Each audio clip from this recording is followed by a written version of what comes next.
na tuwing summer talaga napakasarap kumain ng pakwan kasi napaka-refreshing talaga ng fruit na ito. Pero alam niyo ba na pwede itong pangunahing rekado para sa inulutuin, specifically tinolang manok. O, diba? Para turuan tayo niya. Kasama natin ngayon si Chef Nino Runas. Good morning! Good morning, good morning, good morning. Ayan. Itong ginagawa ko, pwede natin ihalo mamaya, diba? Yeah. So, tell me about tinolang manok. Bakit mo nalagyan ng pakwan?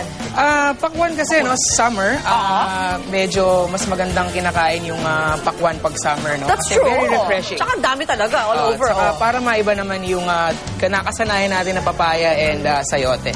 Para maiba naman. Yes, of Pero I course. wondered kung nag-integrate siya. But anyway, okay. So how do we cook the tinolang manok? Alright. Parehong luto lang ba? Yes, parehas na luto lang Sige, ng go ahead. conventional tinolang papaya. Okay. First, you need to put the oil Okay. sa saute pan. Okay, we're gonna brown the chicken, like slightly brown. Woohoo! Ito na, ang dami. Lumalabas na yung mga kasama ko sa show. Ibig sabihin gusto nila kumain.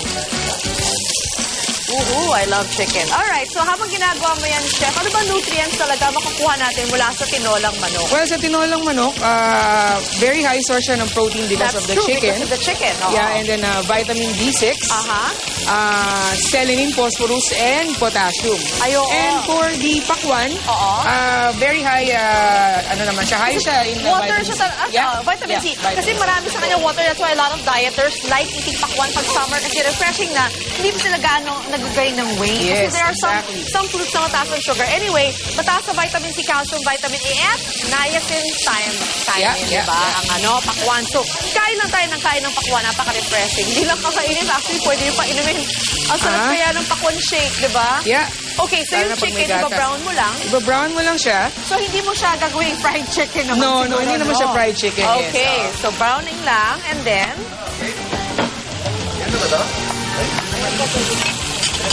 Ba-brown lang natin siya, and then we're gonna use the same pan Sige. to saute the rest of the ingredients. Okay, so isasaute lang po natin. Sa ano yan, at habang ginagawa natin yan, itong pakwan, pwede nang kunin ng mga kasama natin. Pati, tinolang manok with pakwan, kukunin na nila. Sabi sa inyo, gutom sila eh. Ayan, sige, mag-enjoy na kayo ng pakwan. Yes, Igan. Ano yan freshly chopped yan. Pwede mo yung kunin.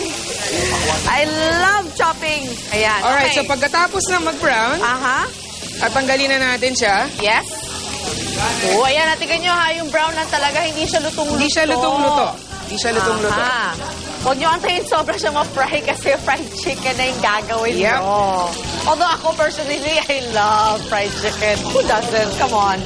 Okay. Alright. After that, igisa na natin una yung bawang. Like you said, same pan po tayo. Yep. Para tipid sa hugas.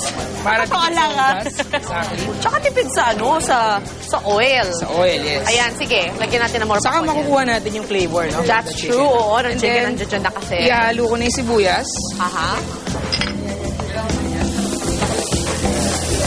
Ang bango-bango. At mamaya lahat tayo amoy sibuyas na. I love it. At saka yung luya. Okay. Sige lang.